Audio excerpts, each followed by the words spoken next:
Alors, il y en a qui devraient passer un réveillon plutôt morose, hein. Ce sont les pompiers de hier dans le Var. Ils se sont fait dérober 140 000 € lors d'un cambriolage. Une somme, hein, qui était en partie destinée à prendre en charge les orphelins des pompiers. Le pompier Christian Letellier était l'invité d'Europe 1 et de Christophe Bordet. C'était ce matin entre 11h et 13h. Et il réagissait donc à ce qui s'est passé à la caserne de hier. On l'écoute.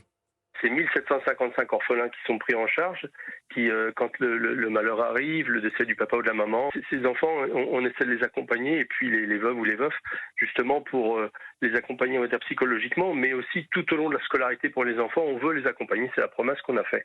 Et pour ceci, pour qu'ils soient, leur apporter un petit peu de mieux, de bonheur, eh bien nous avons besoin, en fin de compte, de ces dons, et on remercie les donateurs, et là, aller prendre cet argent, franchement, on dépasse tout entendement. Et ils nous le disent, hein, honnêtement, des fois ils nous disent, mais si l'EDP avait été pas là, ils nous appellent la deuxième famille quelque part. C'est le nom qu'ils nous donnent, ils disent, mais si vous n'aviez pas été là, jamais on n'aurait pu mener à bien nos études, et on vous en remercie. Voilà donc pour ce témoignage, hein, de Christian Letellier, qui est pompier et qui était au micro de Christophe Bordet aujourd'hui sur Europe 1. Est-ce que ce vol, hein, donc d'une cagnotte à ceux et celles et ceux qui sauvent toute l'année de la vie des Français, est-ce que c'est un acte qu'on peut considérer, Elliot Baban, comme isolé, ou est-ce que c'est plutôt un symptôme d'une société malade? Isolé, pas totalement, dans la mesure où, en effet, on se faisait l'écho dans la section, dans le dossier précédent, des difficultés de cohésion du corps social français. Et par ailleurs, ce n'est pas la première fois que l'on remarque que les premiers répondants sur le terrain, ceux qui véritablement se sacrifient, ou du moins vouent leur vie et leur profession au service, et parfois également à sauver la vie des autres, ne récoltent pas exactement leur dû.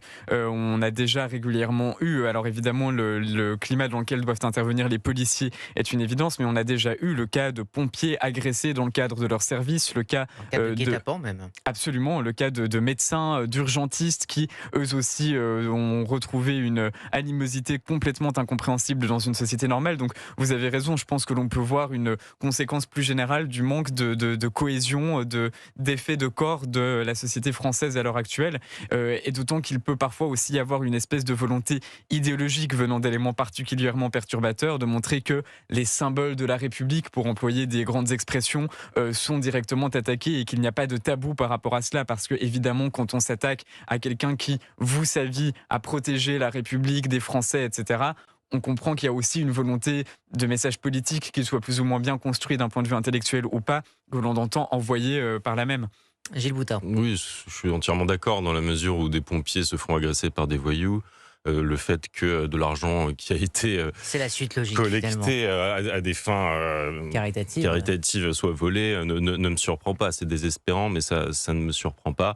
Et c'est l'expression d'un hyper-individualisme décérébré, parce que nous, avec des lunettes d'honnêtes gens, parce qu'on en est là dans le débat aujourd'hui, c'est cette opposition entre qui joue le jeu peu ou prou de la société. Personne n'est parfait, hein, mais qui est-ce qui globalement paye ses amendes, paye ses impôts et s'écarte pour laisser passer une personne âgée. Bon, et en face, une autre catégorie de population qui ne respecte rien et qui n'a pas conscience que ce qu'elle vole, c'est peut-être un peu elle-même, c'est-à-dire j'imagine que la personne on ne sait pas qui est à l'origine, mais on peut supposer ses origines sociales, sa condition, un manque d'encadrement.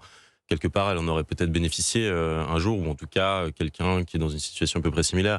Et donc la hauteur de vue n'appartient pas à ces personnes, et ça rejoint effectivement le débat plus global. On a un réel manque d'encadrement pour sortir de l'ornière toutes ces personnes qui n'ont aucune notion d'interdit.